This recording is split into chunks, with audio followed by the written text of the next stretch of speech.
Bismillah ar-Rahman ar-Rahim. Assalamu alaikum wa rahmatullahi ta'ala wa barakatuh. One of the most devastating vices and big sins carried out by human beings is lying.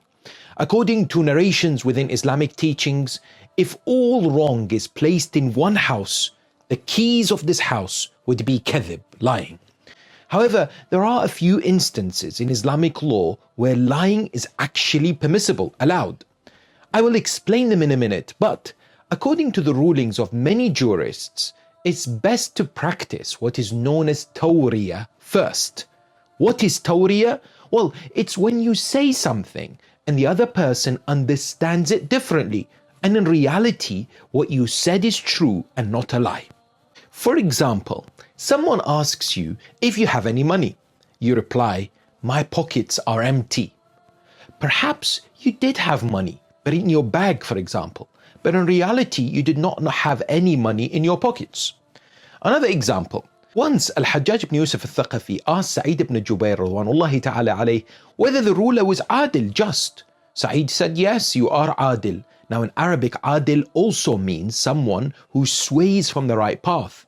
As, of course, the first ayah of chapter 6 of the Holy Quran affirms, ثُمَّ الَّذِينَ كَفَرُوا بِرَبِّهِمْ يَعْدِلُونَ. The instances where lying is permissible are the following. Number one, lying for reconciliation. This is known as Islah Dhatul Bayn. Basically, you bring two people whose relationship has broken down back together.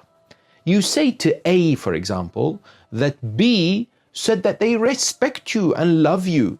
In reality, this was not said, but it's allowed in Islam, so social harmony is created and broken relationships are restored. There are immense rewards mentioned in Islamic teachings for reconciliation.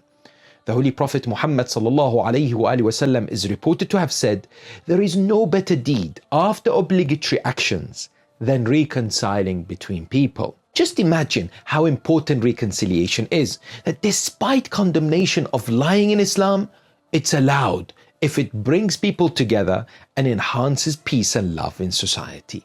Number two, lying in extreme hardship and difficulty, where there is no other way. This happens, for example, when people are confronted by unjust or oppressive individuals, or by those forcefully trying to take the rights of others away. For example, if you're threatened with a knife or a gun by someone to give them your money, and you say, "I don't have any money," and you swear that you don't have any money, and that is not actually true, that is permissible. Why?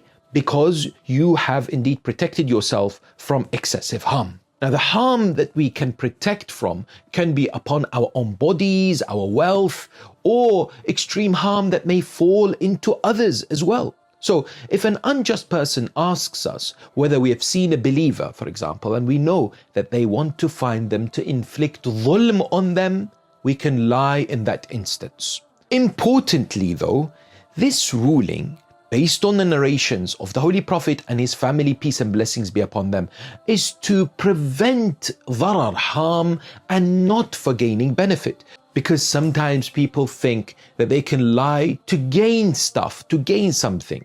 For example, if someone lies to people by saying that they're poor and they need money, and in reality they're not, this lying is prohibited.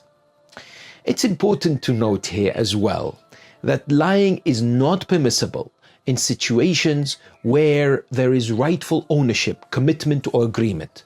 For example, it would not be permissible to lie to insurance companies or to the authorities or to the courts, for example, to avoid a fine or financial penalty or whatever it is that is rightfully upon us and we are obliged to pay it. Other areas of permissible lying include taqiyya, dissimulation, as well as deception at war when it comes to enemies, although the latter is disputed by some scholars.